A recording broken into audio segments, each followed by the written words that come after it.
They said the flight was delayed. Just 2 hours, they promised. But 2 hours turned into 5.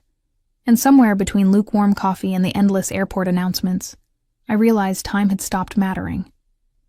I sat there, surrounded by strangers who looked just as tired and invisible as I felt, staring at the screen that kept flashing, delayed, like a cruel little joke.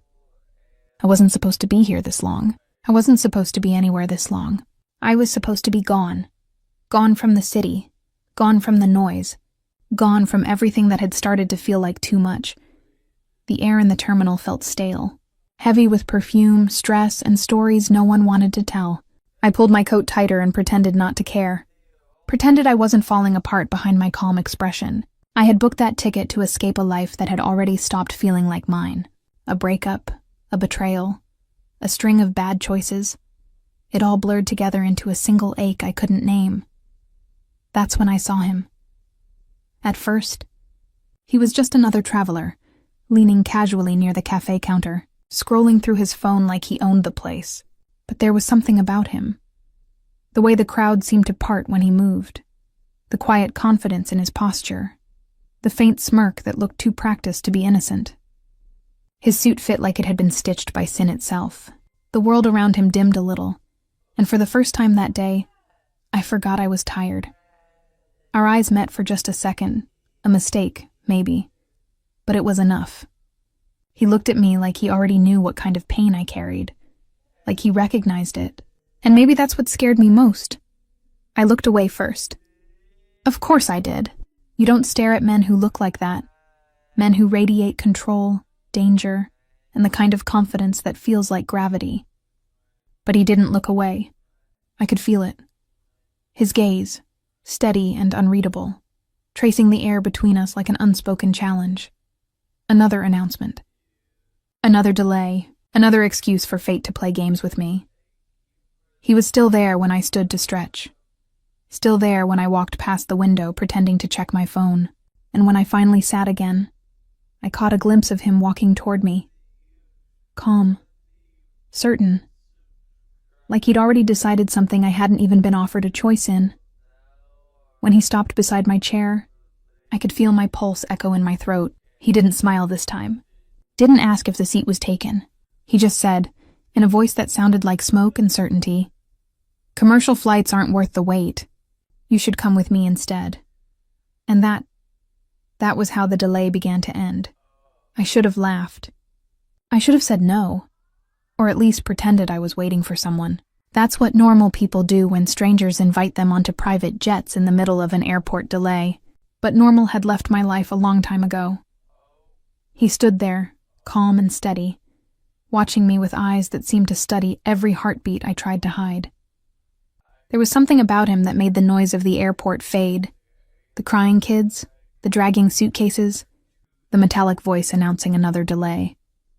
All of it disappeared beneath the quiet gravity of his presence. "I don't even know your name," I said, my voice softer than I wanted it to be. He smiled, not wide, not polite, just enough to make my chest tighten. "You will," he said, "if you say yes." It sounded ridiculous, irresponsible, dangerous. But there was something dangerous about staying too. My flight, my so-called escape, was nowhere near boarding. And here was this man, offering another kind of exit, one that looked like a bad idea wrapped in temptation, one that felt like a story I wasn't supposed to live. I hesitated, of course. I asked him what any sane person would ask. "Why me?" He shrugged. "Maybe I like lost things." I almost laughed. Almost. But the way he said it, low and deliberate, made it sound like truth. "Come with me," he said again. "My jet leaves in 20 minutes. Rome. You'll make better memories than the ones you're running from." That hit harder than I expected. How did he know I was running from something? Maybe it was obvious. Maybe I carried the weight of heartbreak too loudly. Or maybe he was just the kind of man who could read pain the way others read a map. Every instinct in me screamed to walk away, but then he looked at me and I realized something strange. I wasn't afraid. Not of him. Not of what might happen next. I don't remember saying yes. Maybe I didn't. Maybe the word never left my lips. But somehow I was walking beside him through the quiet corridors of the terminal, my suitcase rolling behind me, my heart pounding like it knew it had just crossed a line. The air outside smelled like rain and jet fuel. A black car waited near the private hangars. He opened the door for me, old-fashioned, polite, powerful. The kind of gesture that made you forget it came from a man who probably broke laws for breakfast. As we drove toward the private jet, the city lights blurred behind the rain-streaked windows. I should have asked more questions. Who he really was, why he noticed me, why I felt safer beside him than I ever had with people who claimed to love me. But I didn't ask. Because deep down, I already knew. Some questions don't need answers when the story has already decided where it wants to take you. The car stopped in front of a sleek, silver jet that looked like it belonged in a movie. The kind of plane reserved for men who didn't wait in lines, didn't follow rules, and didn't explain themselves. Rain slicked the runway, and the world shimmered under the lights. He stepped out first, his movements smooth, effortless. The driver took my bag, but my hand still trembled around the handle as I followed him. The air was cold and sharp, smelling faintly of fuel and thunder. Every step I took felt like stepping further away from the life I knew, and deeper into something I couldn't name. Inside, the jet was quiet. Too quiet. Cream leather seats, polished wood, dim golden light. It felt more like a secret than a plane. He motioned for me to sit, and when I did, he poured 2 glasses of champagne without asking if I wanted one. "To new destinations," he said simply. I hesitated before clinking my glass against his. The bubbles touched my lips like electricity, and I realized my heart hadn't stopped racing since the airport. He studied me as I looked out the small oval window, watching raindrops chase each other down the glass. The engines hummed, and before I could second-guess myself, the jet began to move. I wasn't supposed to be there. Every instinct reminded me of that, but something in me, the part that was tired of surviving instead of living, whispered that maybe I was exactly where I needed to be. He finally broke the silence. "You haven't asked where we're going." I looked at him, trying to read the mystery in his calm expression. "You said Rome," he smiled slightly. I did, but I didn't say why. There was weight in his words, not like he was testing me, waiting to see how far I'd follow curiosity before it turned into fear. "I don't think I need to know," I said quietly. That seemed to surprise him. Maybe most people wanted answers. Maybe I was different, because I'd already lost enough to stop demanding them. He leaned back, swirling the champagne in his glass, eyes half-shadowed by the dim cabin light. "Most people are afraid of me," he said. "You're not." I didn't know what to say. Because it wasn't bravery, it was exhaustion. When you've already been hurt enough, fear starts to lose its meaning. "I don't think you scare me," I said. "Not yet, anyway." He laughed softly. "That's because you don't know who I am." And then, without looking at me, he added, "Dante Moretti." The name hit like a slow echo. Familiar, dangerous, infamous. I'd heard it before, whispered in news stories and rumors. The Moretti family. The kind of name that made people disappear. For a moment, everything inside me went still. He turned his gaze toward me again. Calm, unreadable. "Still not afraid?" I wanted to lie, but the truth was softer, deeper. "No," I said, "just awake." The hum of the engines was steady, almost hypnotic, like the heartbeat of the night itself. I sat across from him, pretending to focus on the faint glow of the city fading below us, but my thoughts refused to stay still. Dante Moretti. The name rolled through my head like thunder, deep, dangerous, and impossible to ignore. I'd heard that name before. Everyone had. You didn't have to belong to his world to know what it meant. Power, money, secrets, and rumors of things better left unspoken. Yet sitting there, I couldn't connect that shadowed reputation with the man across from me, the one quietly tracing the rim of his glass, his gaze calm, his voice softer than I ever expected from someone with a name that carried weight and fear. He noticed me watching. "You've gone quiet," he said. "I'm trying to decide if this is real," I answered. He tilted his head slightly. You mean me? I smiled faintly. All of this. You, the jet. The fact that I'm sitting here when I was supposed to be boarding a flight full of crying babies in business suits. His expression didn't change, but something in his eyes softened. Maybe real isn't what you think it is. Maybe it's the moments that don't make sense that end up being the most honest. I didn't know if that was charm or truth, but either way, it made something in me loosen. He leaned back, watching me in that quiet, observant way that made every breath feel like a confession. You don't belong in places like that airport, he said. You looked like you were trying to disappear. He wasn't wrong. I had been trying to vanish, quietly, without a trace. And what makes you think you know where I belong? I asked. His lips curved slightly, not quite a smile. Because I've spent most of my life watching people pretend. You weren't pretending, you were escaping. I wanted to deny it. But his words had a way of finding truth in places I thought I'd buried. Maybe I was, I whispered. And maybe you're the kind of man I should be running from. He didn't look offended. In fact, he almost looked amused. Maybe, he said softly. But you're still here. The way he said it, low, unhurried, certain, felt like a promise and a warning wrapped in one. Outside, the rain had stopped. The clouds thinned, revealing a pale moon that followed us through the dark sky. I pressed my palm to the window, feeling the vibration of the engines beneath my skin, and wondered if fate really was just a series of small, reckless choices. I didn't know what waited in Rome. I didn't know what kind of man Dante Moretti really was. All I knew was that something had shifted. Not outside, but inside me. Maybe it was the danger. Maybe it was the quiet. Or maybe it was the way he looked at me. Not like a stranger. Not like prey. But like someone who, for the first time in a long time, finally saw me. Hours passed, though time had started to lose shape somewhere above the clouds. The cabin lights dimmed to a warm, golden haze, soft enough to make everything feel unreal. I could hear the faint hum of the engines, the clinking of ice in a glass, and the steady rhythm of my own heartbeat trying to keep up with the silence between us. Dante hadn't spoken in a while. He sat opposite me, half in shadow, his gaze on the window, but his attention, I could feel it, still tethered to me. I wondered what he was thinking. About business, about me, about why he'd asked a stranger to step into his world without warning or reason. Finally, I broke the silence. Why did you ask me to come with you? He looked at me then, really looked, like he was deciding how much truth I could handle. Because you didn't ask for anything, he said. Everyone I meet wants something, money, access, a name. You just wanted to leave. His voice carried no arrogance, just fact.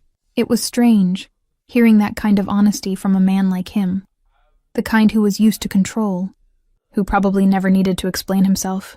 You don't even know me, I said quietly. He smiled faintly, almost tired.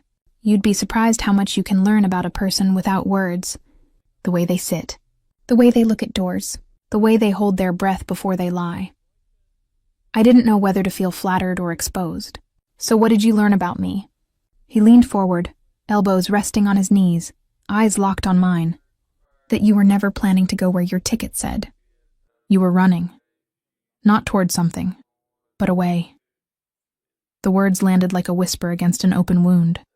He was right. I had been running, but I wasn't sure from what anymore. Heartbreak, loneliness, or myself. I took a slow breath. You sound like someone who's done a lot of running too. His expression changed. Not anger, not surprise, but something more complicated. Maybe I still am, he said. But I don't run from things. I collect them, and I decide what's worth keeping. There it was, that quiet danger beneath every word he spoke. I should have been terrified, but I wasn't. Because somehow between all the things he said and didn't say, I understood that his danger wasn't about violence. It was about closeness. He was the kind of man who got too near, too quickly, and left nothing untouched once he did. For a while, we just sat there, strangers suspended between clouds, pretending this was normal. Then he said something so soft I almost missed it. You remind me of someone I used to trust. There was no follow-up, no explanation. Just that. A confession disguised as a memory. And I realized maybe for both of us, this flight wasn't about where we were going. It was about what we were trying to forget. Morning found us somewhere above the Atlantic, the light spilling into the cabin like a quiet apology for everything the night couldn't say. I hadn't slept much. Not because I couldn't, but because I didn't want to. There was something about the silence between us that felt alive, like the air itself was holding its breath. Dante sat by the window, the sunrise catching the edge of his jaw, turning him into something carved out of gold and shadow. He wasn't wearing the suit jacket anymore, just a black shirt with the top buttons undone, sleeves rolled, the kind of effortless disarray that made power look human. He turned slightly, catching me watching him.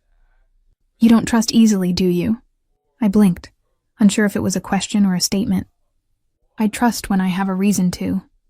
He gave a soft laugh, the kind that doesn't reach the eyes but lingers somewhere in the throat. "And what if I told you I could give you one?" I should have looked away. I didn't. Instead, I said, "You don't strike me as the type who does anything without expecting something back." That made him smile. Really smile this time. "You're not wrong. But maybe this isn't about what I want." The words hung between us, weightless and heavy all at once. He stood, walked past me, and poured 2 cups of coffee. When he handed me one, our fingers brushed, a small, harmless touch that somehow felt anything but. "Do you always run from the truth?" he asked. I looked at him over the rim of the cup. Only when it's staring back at me.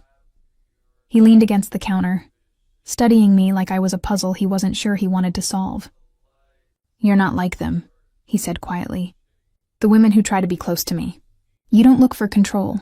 You look for peace. That's rare."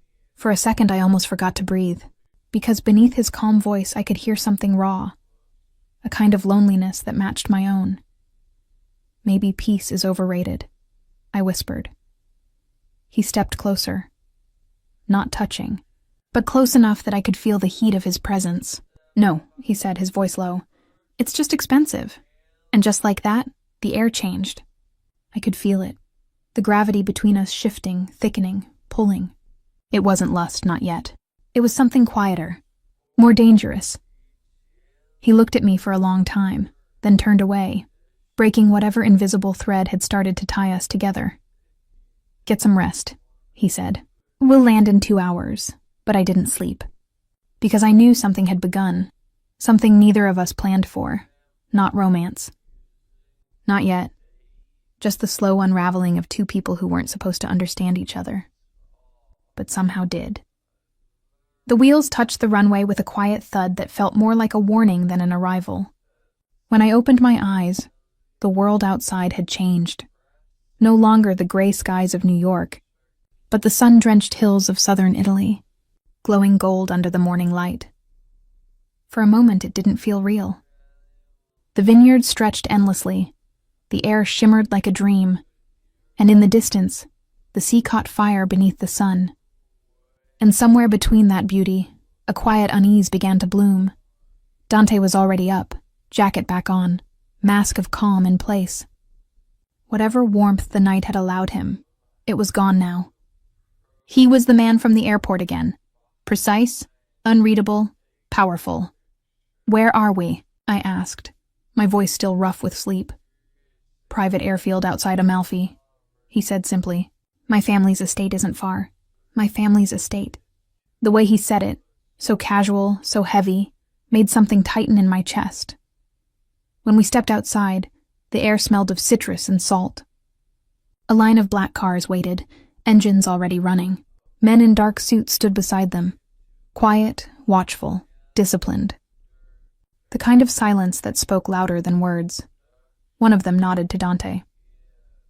"Benvenuto, Signor Moretti." Moretti. The name hit me like ice water. I had heard it before, in headlines, in whispers, in stories that always ended badly. The Moretti family wasn't just powerful. They were untouchable. Old money, old blood, and if rumors were true, their empire was built on more than vineyards and charm. Dante caught the flicker of recognition in my face. His lips curved, not quite a smile. Now you understand. I swallowed hard. You're... that Moretti. He tilted his head, studying me. Does that change something? Everything I wanted to say, but the words didn't come. He stepped closer, voice softer now. You didn't ask who I was when I offered you a seat. Don't start asking now. For a moment, I couldn't tell if it was a warning or protection. The driver opened the door. I hesitated. Dante turned to me, his gaze steady. You can still walk away, but could I? Somewhere between the airport delay and the clouds above the ocean, something had shifted. I wasn't sure if it was curiosity, danger, or something far more reckless. I stepped into the car. The door closed behind me with a final, echoing sound, like the beginning of something I couldn't undo. As we drove through winding coastal roads, I watched the sea blur past and realized the truth. I wasn't running anymore. I was falling into a world built on secrets and silk, power and danger. And at the center of it all sat Dante Moretti, the man whose silence could both terrify and calm me. The car wound through a long road lined with cypress trees, the air thick with the scent of lemons and something darker, like history that refused to stay buried. When the gates opened, I saw it, the Moretti estate. It wasn't just a house. It was a statement. Marble columns, ivy crawling across stone walls, fountains that sang to no one. Every corner whispered power, the kind that didn't need to raise its voice. Dante stepped out first, the guard straightening at his presence. I followed, my heels sinking slightly into the gravel. Somewhere deep inside, a voice told me to turn around. But curiosity, that beautiful, dangerous thing, was stronger. Inside, the air was cool and perfumed. Paintings lined the walls, saints and sinners, battles and betrayals. And in the middle of it all, a massive portrait of an older man with Dante's same sharp jaw and colder eyes. Your father? I asked softly. He paused beside me. The late Giovanni Moretti. He built this place, and everything that came with it. There was no pride in his tone, only weight. We walked through halls that felt too quiet, too careful. I caught fragments of whispers from the staff, a woman in the kitchen crossing herself when Dante passed, a guard who looked at me as if I didn't belong here. Maybe I didn't. Why bring me here? I asked finally. He looked over his shoulder. Because once in a while, I like to see what honesty looks like before it disappears. The answer didn't make sense. Or maybe it did, in a way that scared me. He led me out to a balcony overlooking the cliffs. The sea stretched below, endless and merciless. Everything you see, he said, his voice calm, comes with a price. Loyalty, silence, sometimes blood. I turned to him. And love? He met my gaze unflinching. That's the most expensive of all. For a second, neither of us breathed. The breeze tangled my hair, and the distance between us felt thinner than it should have been. Then a voice called from inside. Signor Moretti, the shipment arrived. Just like that, the moment broke. The mask slipped back over his face, composed, commanding, untouchable. Stay here, he said.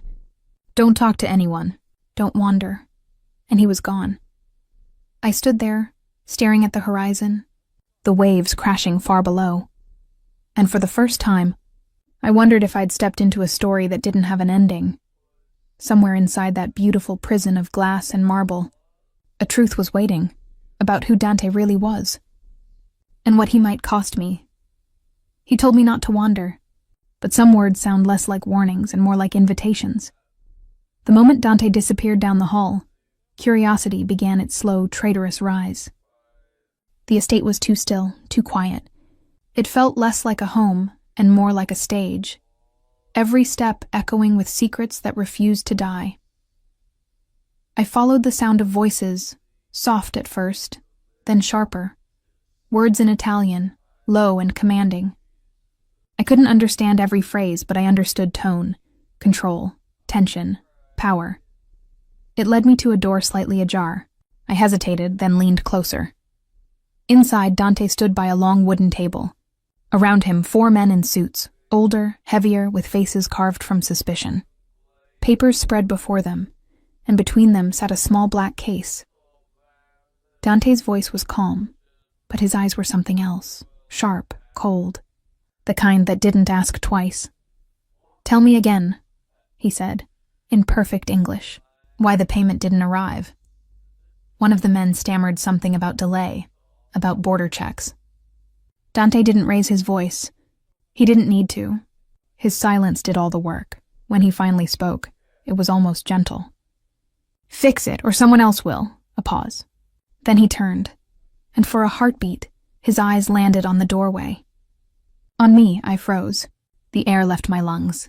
He didn't say a word, just held my gaze long enough to make it clear. I wasn't supposed to be there.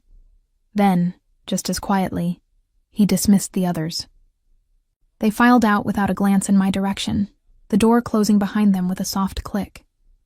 He didn't speak immediately. He just looked at me, hands in his pockets, every inch the man people feared. "I told you not to wander," he said finally. I started, then stopped. Lying felt pointless. He stepped closer, slow and deliberate. "You saw something you weren't meant to. Do you understand what that means?" My throat tightened. Should I be scared? He tilted his head, studying me like a storm studies the shore before breaking it. "You should be careful." There was no threat in his tone. Just truth. And that was worse. He brushed past me, opening the door. "Come with me." I followed him through another corridor, down a set of marble stairs that led to a garden overlooking the sea. The air was cooler here, salt and jasmine mixing in the wind. Dante stopped, his back to me. "Whatever you think you saw," he said, "you didn't. And if I did?" I asked softly. He turned, eyes darker now. "Then you'll have to decide whether you're safer pretending or knowing." For the first time, I realized something terrifying.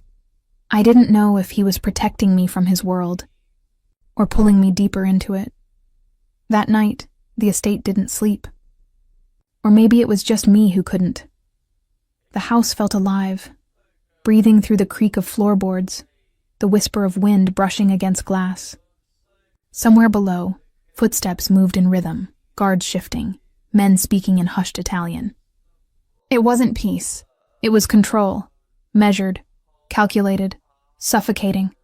And yet, in the middle of all that power, I couldn't stop thinking about him. Dante Moretti. The man who looked at me like a secret and spoke like a promise he never intended to keep. I found him outside on the terrace, alone, a glass of whiskey in his hand, and the night pressing close around him.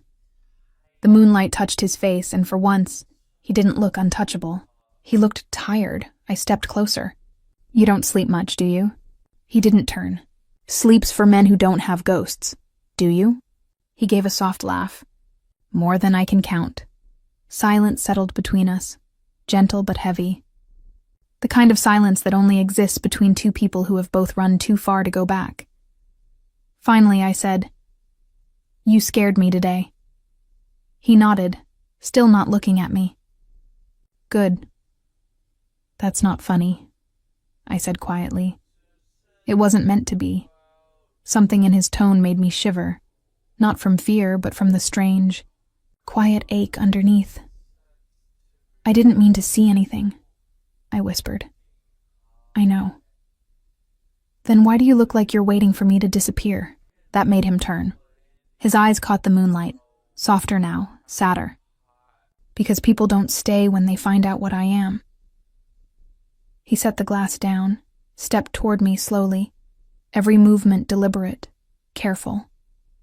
"You saw a part of me today that isn't meant for strangers, the kind of part that destroys whatever it touches." I shook my head. "You don't get to decide what destroys me." He stopped right in front of me, close enough that I could feel his breath, smell the faint trace of smoke and whiskey on his skin. "You don't know what you're saying," he murmured. "Then tell me," I said. "Tell me what I don't know." For a moment he just looked at me. And then, like the last thread of control snapping, his hand came up, fingers brushing a strand of hair from my face, lingering against my cheek. His voice was low, almost broken. "My family doesn't forgive weakness, and the moment they think I've found one..." He didn't finish. He didn't need to. I could feel the weight of what he wasn't saying. That loving him wasn't dangerous because of who he was, but because of who watched him. The air between us trembled.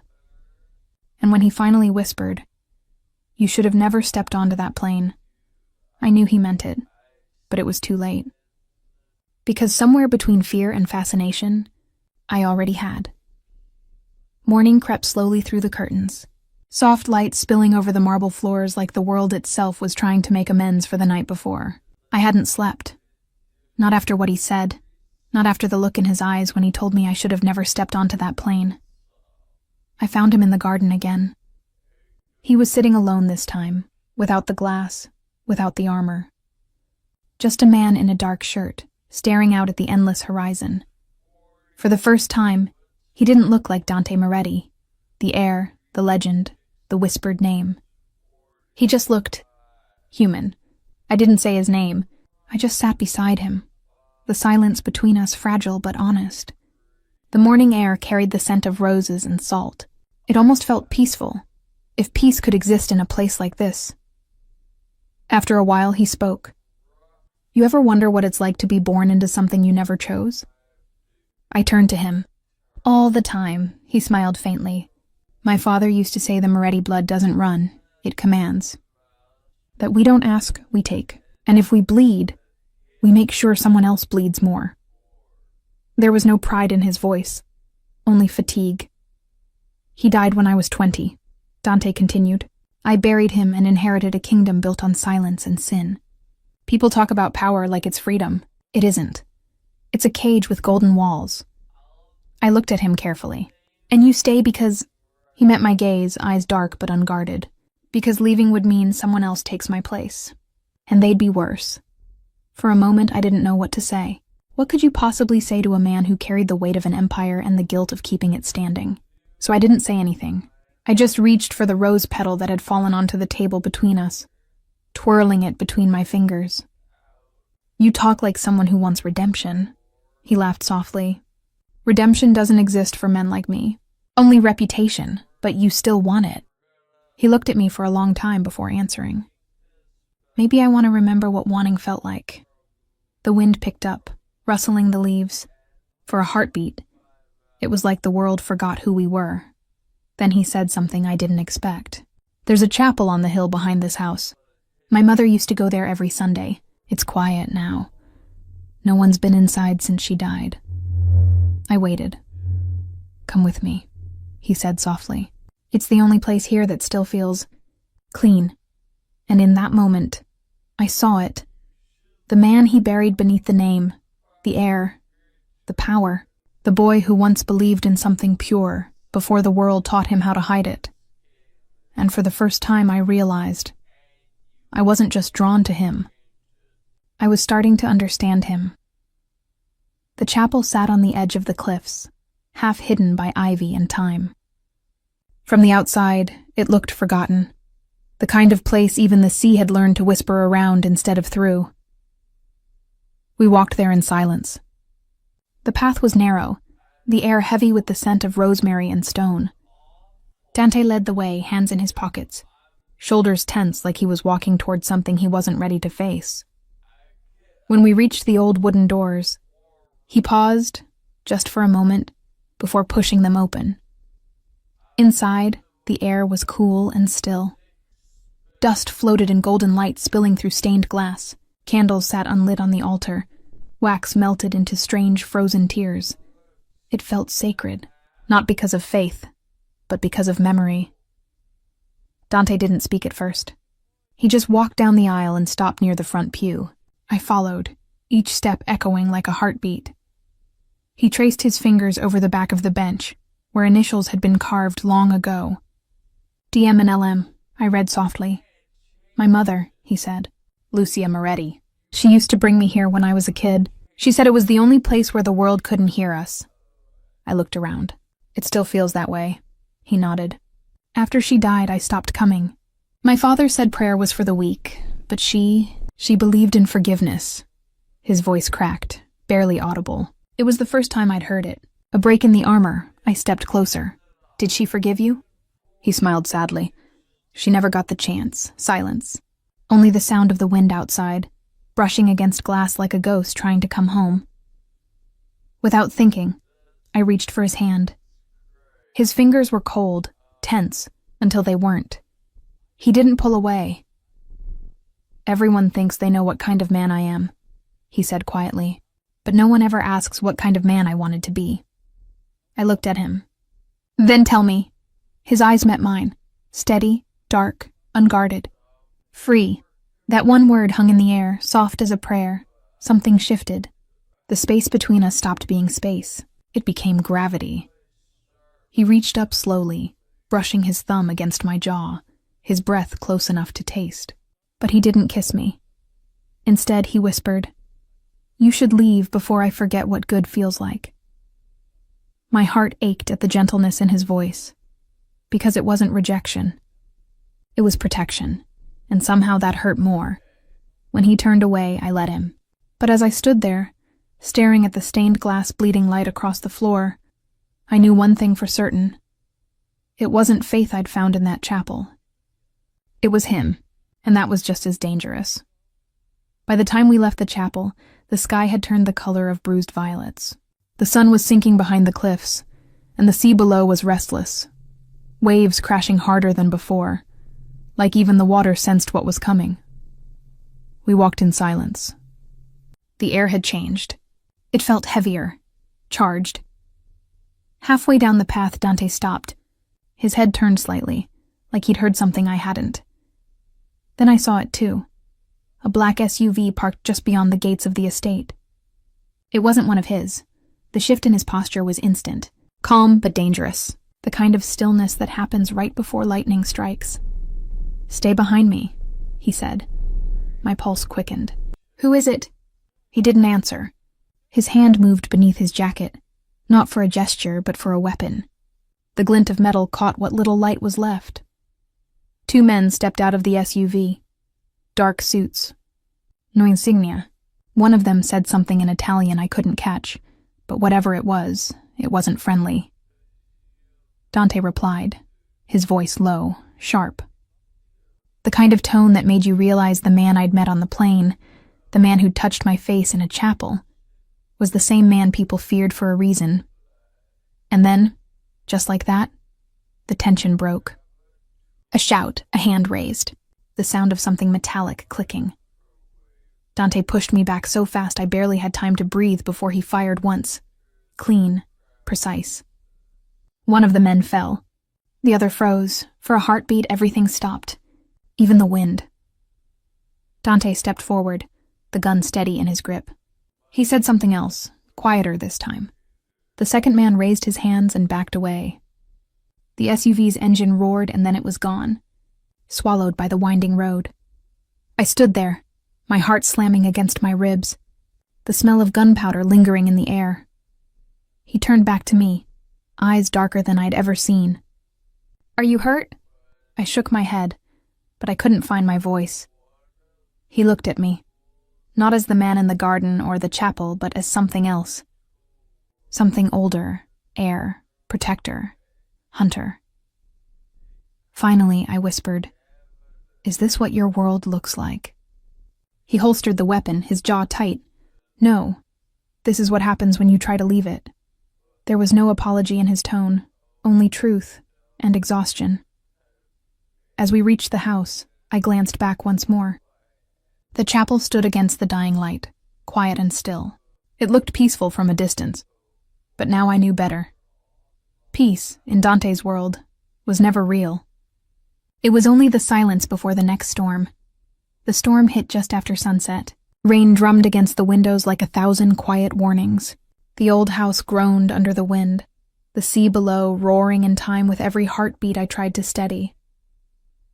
Dante locked the last door, then turned off the main lights, leaving only the soft glow of one lamp between us. His shirt was streaked with rain, his hair damp, a single drop sliding down his jaw.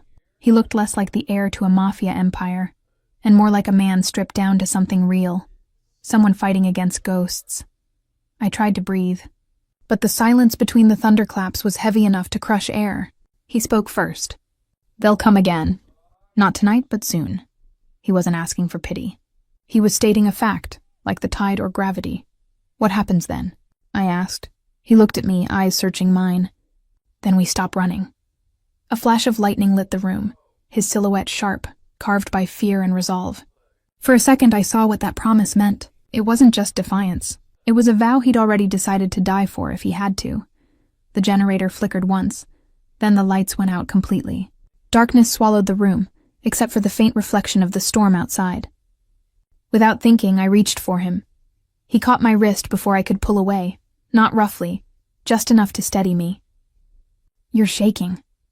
"So are you," I whispered. He laughed softly, but it wasn't amusement. Maybe for the first time in years. The storm outside cracked louder. The whole sky seemed to split open. He guided me to the fireplace and struck a match. For a moment, the flame trembled like us, small, defiant, alive. When the fire caught, the shadows softened. He sat across from me, elbows on his knees, staring into the light. The air smelled of smoke and rain. "Everything I touch," he said, almost to himself, "ends up bleeding." "Then don't touch the world," I said quietly. "Just stay here, for tonight." He looked up, and the way his gaze settled on me, steady, unguarded, was enough to still the storm inside my chest. We didn't move closer at first. We just sat there, two people learning how to exist in the same silence without fear. When he finally reached out, it wasn't hunger. It was hesitation. A hand brushing my cheek, a question in the shape of a touch. I didn't answer with words. Just a breath, a nod, and the small distance between us disappeared. Outside, thunder rolled across the cliffs. Inside, the fire crackled quietly, and time slowed until there was nothing left but warmth, breath, and the faint rhythm of two hearts trying to forget the world. The rest, whatever it might have been, stayed between the storm and the silence. Morning came slow, gray, and too quiet. The kind of quiet that doesn't belong after a storm. The fire had burned down to ashes, and the world outside the windows was washed clean, but not safe. I woke before Dante did. His jacket was draped over me, still carrying the scent of rain and cedar. For a minute, I just watched him sleep. The hard lines on his face had softened, but not completely. Even in rest, he looked like a man ready to fight ghosts. When he stirred, his hand went automatically to the gun on the table beside him. Reflex before reason. Then his eyes found me, and the tension melted just enough. "You didn't sleep," he said, voice rough. "I did," I lied. For a while. He didn't call me out on it.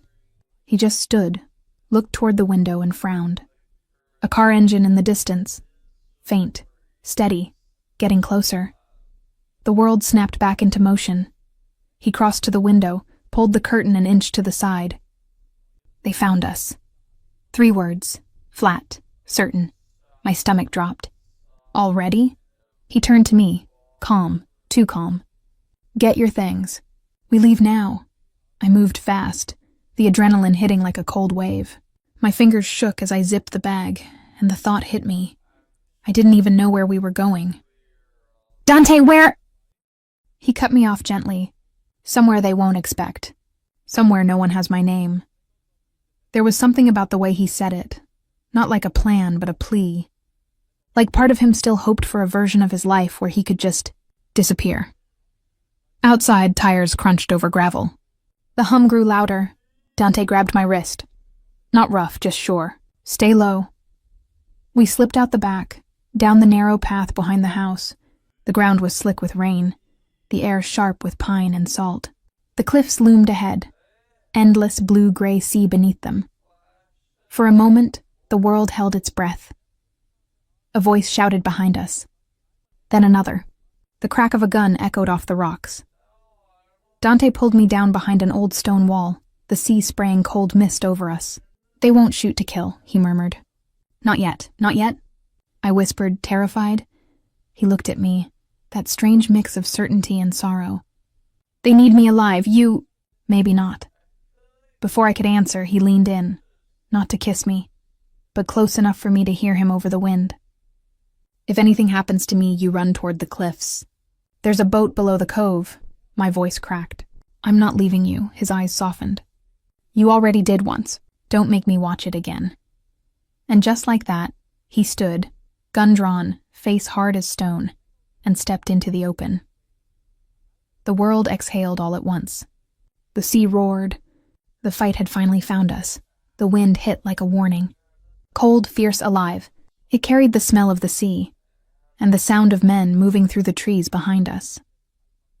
Dante stood at the cliff's edge, the storm's leftover mist wrapping around him like smoke. I could hear the distant click of safeties being released, the faint hum of engines idling somewhere unseen. He knew they had him cornered. But the thing about men like Dante Moretti, they never believed in corners.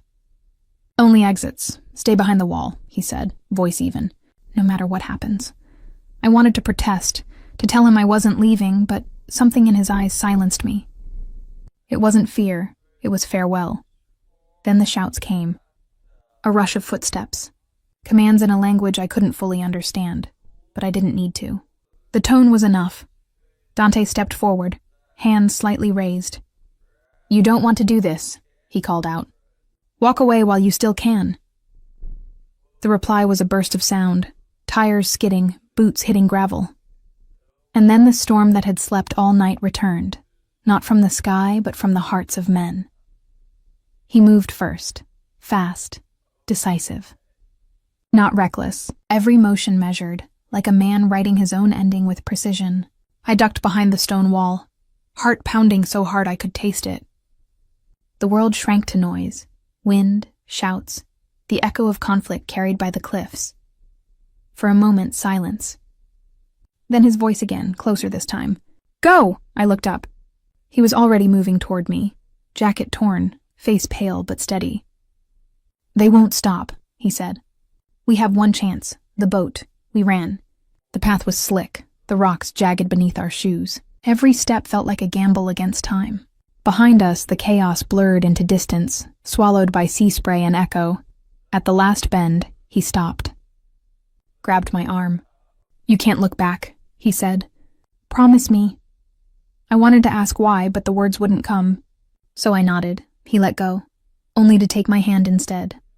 And in that one small touch, there was every apology he'd never said, and every truth he couldn't afford to tell. The cliff narrowed ahead. Below, the cove waited, a small boat rocking in restless water, tied loosely to a rusted post. Almost there, he breathed. But fate rarely lets men like him walk away clean. A shout rang out from above, followed by the whir of a drone circling overhead. Dante looked up, jaw tight, then back at me. Get in the boat, I hesitated. And you? He smiled. That same quiet, infuriating smile that first unraveled me on an airport floor. I'll be right behind you. I wanted to believe him. I did. But something in the way he said it told me the world was about to change forever. The first wave hit like a slap. Salt, wind, and chaos all at once. I stumbled into the boat, breath ragged, fingers fumbling with the rope that held us to the dock. Behind me, Dante was still on the rocks, the sky around him flashing with distant light. Go, he shouted over the wind. I'm not leaving without you. He started down the slope, half running, half sliding, the tide spraying up around his boots. The boat jerked as another wave crashed against it. I clung to the edge, the rope slick in my hands. Then I saw them. Dark figures above on the cliff line, moving fast. Too fast. Dante saw them too. His head snapped up, eyes narrowing, calculating distance, time, risk. He didn't have any of those left. For a heartbeat, everything slowed. The roar of the water faded. All I could hear was my own pulse and his voice in my head saying, "Don't look back." He reached me, one hand gripping the side of the boat. "Get it started!" I yanked the cord, once, twice. The small engine sputtered, coughed, caught. The sound was a lifeline. "Now!" he ordered. I grabbed his arm to pull him in, but he didn't move. He was watching the ridge above us, where the men were closing in. "Dante," he turned then, eyes softer than they should have been for a man staring down fate. "There's no time." The words hit harder than the wind. "Don't you dare!" He smiled, faint, tired, almost tender. "You once asked what my world looks like." He leaned closer. his voice barely louder than the sea. "This is it, doing one right thing before it ends." And before I could answer, he pushed the boat away with all his strength. The motion threw me backward. The engine screamed to life, the distance widening fast. I reached out, screaming his name, but the waves stole it, tore it apart before it reached him. He stayed there, on the rocks, a lone figure against a gray horizon, one hand raised, as if to hold the storm back himself. Then the mist swallowed him. The boat spun out toward open water. I tried to steer, but tears blurred everything. The sea, the cliffs, the world I thought we might have had. Somewhere behind me, I thought I heard a final echo. One last sound swallowed by the wind. Or maybe it was just my heart breaking loud enough to trick me into believing he'd called my name. The sea didn't care. It took what it wanted. Everything else it left behind was silence. And that's how the story of a delay at an airport ended. Not with arrival, not with goodbye, but with the promise that love, once found, never really lands anywhere safe. The sea carried me through the night. By the time the boat drifted into a quiet inlet, dawn had already broken open across the horizon, pale gold over gray water. The world looked washed out, emptied. So was I. I don't remember how long I sat there, staring at the line where sky met sea, waiting for the impossible. That he'd appear through the mist, soaked, smiling, saying he told me not to look back. He never did. When I finally stepped onto the sand, my legs gave out. Every muscle in me trembled from cold, fear, and the kind of sorrow that doesn't scream. It just sits inside you, heavy and endless. Waves lapped at my knees, gentle now, like an apology for what they'd taken. I made it to a small fishing village beyond the dunes. The people there didn't ask questions. Maybe they'd seen too many lost faces wash up with the tide. A woman wrapped me in a blanket, pressed warm bread into my hands, and pointed me toward a small inn at the edge of the road. For 2 days, I didn't speak.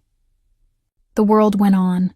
Markets opened, bells rang, children laughed. But I was living in a pause between heartbeats. On the 3rd morning, I walked to the pier. The water was calm, too calm. I sat there, the blanket still around my shoulders, and whispered into the wind. "You said you'd be right behind me." And then, something caught the light. At first I thought it was just a trick of the sun on the waves. But no, it was metal, small, glinting. I stepped closer. A silver locket, tangled in seaweed near the rocks. My hands shook as I pulled it free. Inside, the chain was broken, but the engraving was clear. D and A, in the quiet, we survive. It was his. I remembered him wearing it the first night we met. The chain glinting against his collar when he smiled that careful, dangerous smile. My breath hitched. If the sea had swallowed him whole, how did this make it back? And why was there no blood, no body, no final proof? A cold certainty slid through me. Not dread, not relief. Just knowing. Men like Dante didn't vanish. They rewrote their exits. Behind me, the village bell rang noon. The sound carried over the water, steady, echoing. I closed my eyes and let it ring. For the first time since that night, I didn't cry. I just listened. To the sea, to the wind, to the whisper inside me that said, "This isn't over." Because maybe love doesn't end. Maybe it hides, the way he once told me time hides truth. Waiting for the moment it can return without getting shot down.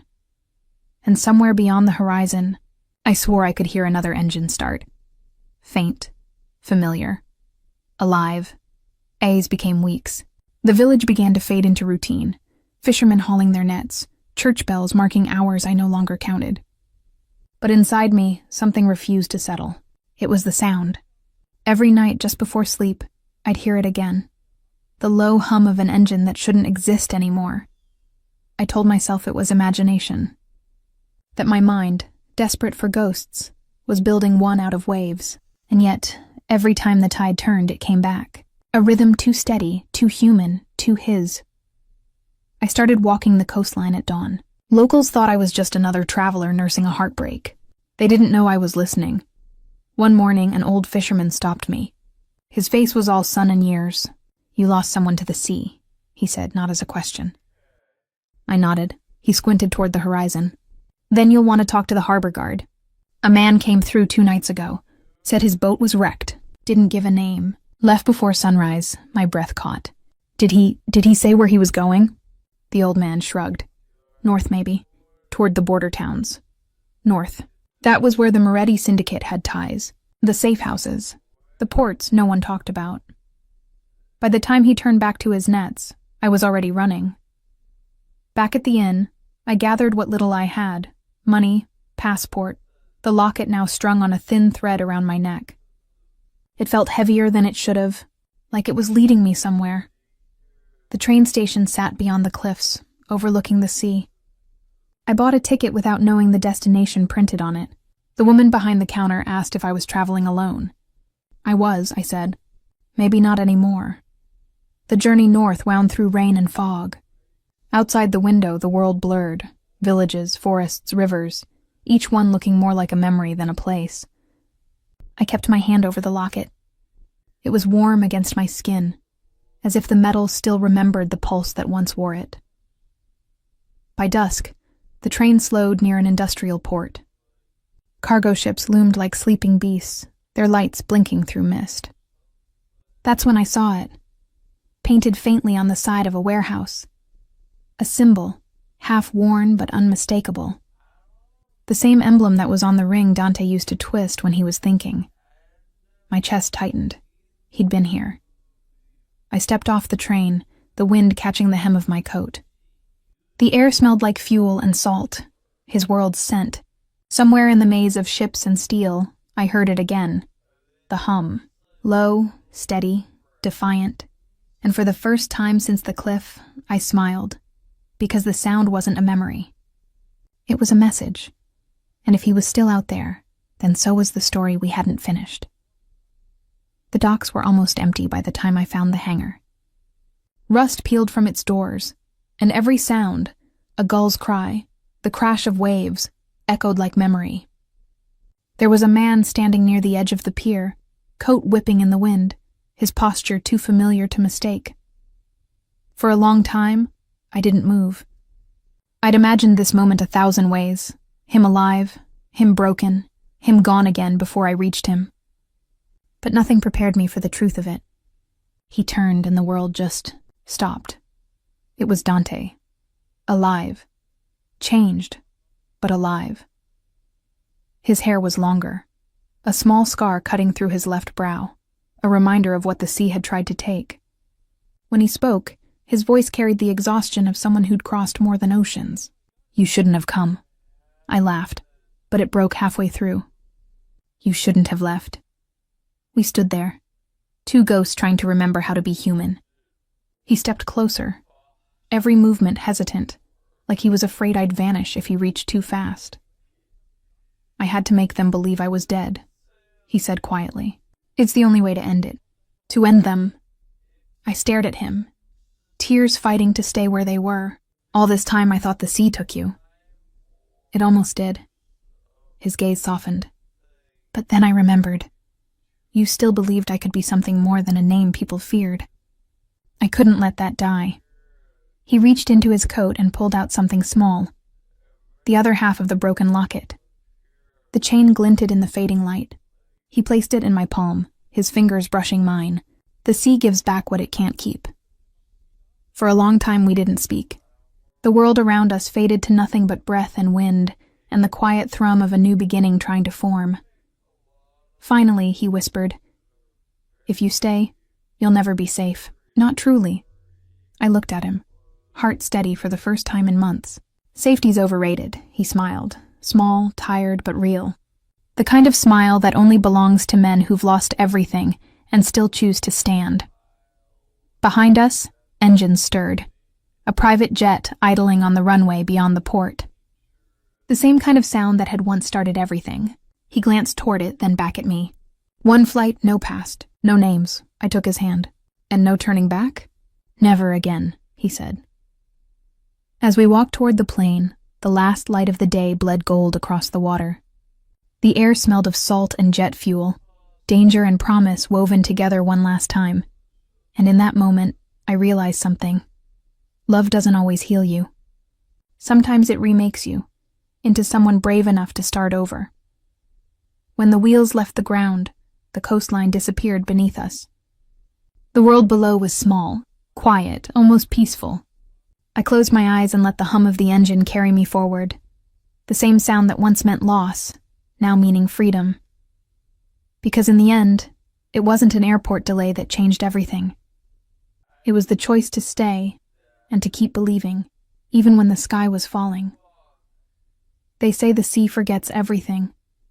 But maybe that's only half true.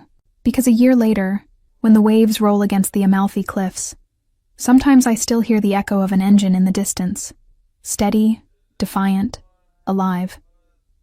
We built a life far from names and news. A small villa overlooking the water, hidden behind olive trees and wildflowers that grow no matter what the world takes. He works the land now, his hands no longer holding power, only soil, roots, and the rhythm of quiet mornings.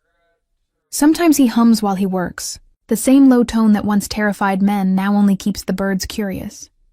And me? I write again. Not stories of loss or crime or survival, but of beginnings. Of how light looks when it returns after too long in the dark. People read them, never knowing they're reading us. We never talk about the night the world ended and started over on the same breath. We don't need to. It lives between us, in the way he brushes salt from my hair, in the way I still check the horizon before I sleep. Because somewhere out there, the past still drifts. But it doesn't own us anymore. Some loves are born in peace. Ours was born in fire, and somehow survived long enough to find quiet. So when the wind moves across the sea and the gulls scatter into light, I whisper the same words carved into that old locket. In the quiet, we survive. And this time, we really do. If this story touched your heart, if you believe love can survive even the storm, then don't forget to subscribe. Because every story here reminds us that even in darkness, some hearts still find their way home. This is BRD Stories Hub, where every heartbeat tells a new story.